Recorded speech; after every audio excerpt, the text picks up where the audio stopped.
Hi అండి, నమస్తే. ఈ రోజు మజ్జిగచారు చేస్తాను.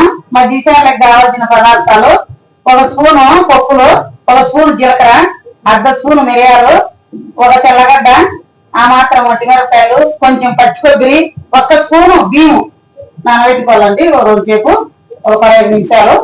అవన్నీ మిక్సీకి వేసుకోవాలి. ఇవి వేయించుకుంటాను. ఇవన్నీ కలిపి మిక్సీకి కొడతా. ఈ మాత్రం వేయించుకోవాలండి. వేయించి మిక్సీకి కొడదాముగా. చూడండి, బియ్యంతో సహా మిక్సీ కొట్టాలా. బియ్యం కూడా వేసి మిక్సీ కారిస్తాను మెత్తగా. చూడండి, మెత్తగా మిక్సీ కొట్టినాను. ఇప్పుడు నీళ్ళలో కలిపి తర్వాత వద్దాము. 1.5 గ్లాసు నీళ్ళు వేసినాను. మళ్ళీ మజ్జిగ నీళ్ళు వేస్తాం కదా, మజ్జిగ కలిపి ఇది ఇప్పుడు తిరగబాటుకు వద్దాము. ఇట్లా కలుపుకోవాలండి. దీంట్లోనూ కలుపుకొని తిరగబాటుకి వేద్దాము. పసుపు కొద్దిగా వేసుకున్నాము. ఆయిల్ వేడెక్కింది. ఒక స్పూన్ ఆవాలు వేస్తామా. చూడండి, ఎర్రగడ్డలు వేస్తున్నాము. కరివేపాకు దొరదోరగా వేయించామండి. దొరదోరగా వేయించి ఆ కలిపి పోసుకున్నాము. వేగింది చూడండి, ఇలా వేగుతున్నట్టు ఇవి పోసుకున్నాము. రుచికి తగినంత ఉప్పు అండి. తెల్లనిద్దాము ఉడుకు. మళ్ళీ పెరుగు పోసుకున్నాము.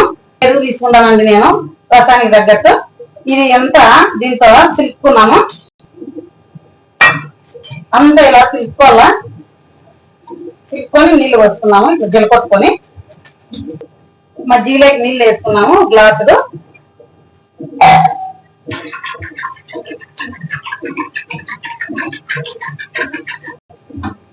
చూడండి, ఇలా కారం అంతా ఉడకల్లా.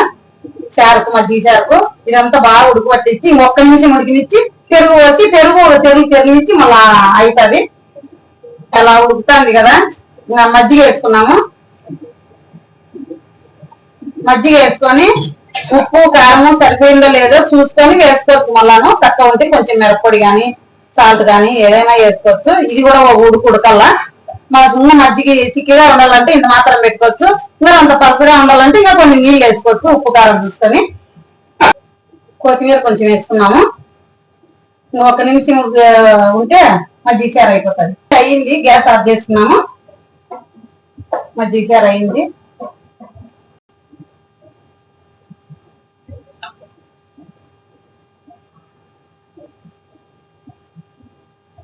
వైట్ రైస్ లోకి రసము, మొట్టకాయల తాలింపు, మజ్జిగ చారు, మొట్టకాయల తాలింపు బాగుంటుందండి కాంబినేషన్ తినడానికి. చూడండి ఎలా ఉంది మజ్జిగ చారు. చేసి చూసుకోండి, ట్రై చేయండి. చాలా బాగుంటుంది. బాయ్ అండి. లైక్ చేయండి, సబ్స్క్రైబ్ చేయండి. బాయ్.